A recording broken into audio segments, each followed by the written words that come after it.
It seems that the White House press corps includes people who believed it when they were told as children that there's no such thing as a stupid question.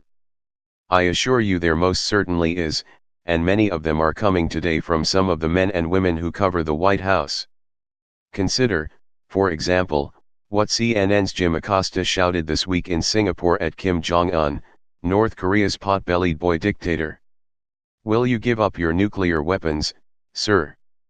The CNN reporter asked before Kim and President Trump had even sat down for their planned summit on the denuclearization of North Korea. Acosta's answer was met with predictable silence. It's not that Acosta shouted the question. It's what he asked.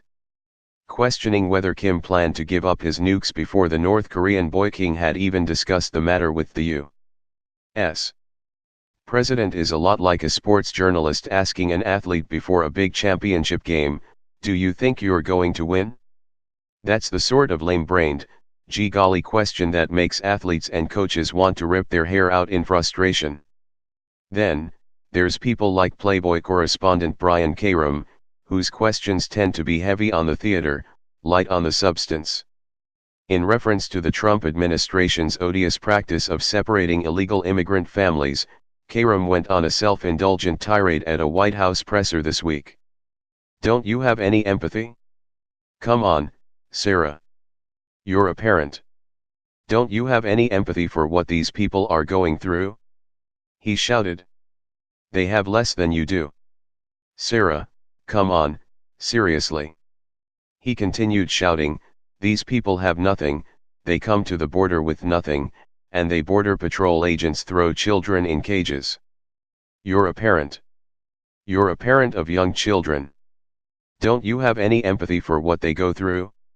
This feels less like a pursuit of truth and more like an amateur reenactment of the cigarette scene from One Flew Over the Cuckoo's Nest.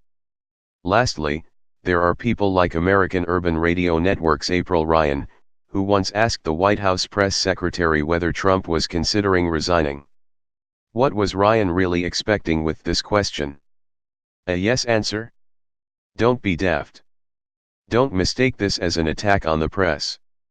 This is only to argue that there are some very, very dumb questions coming out of the White House's press corps. There's a lot of gotcha wordplay. There is also plenty of posturing. What there's precious little of is useful information.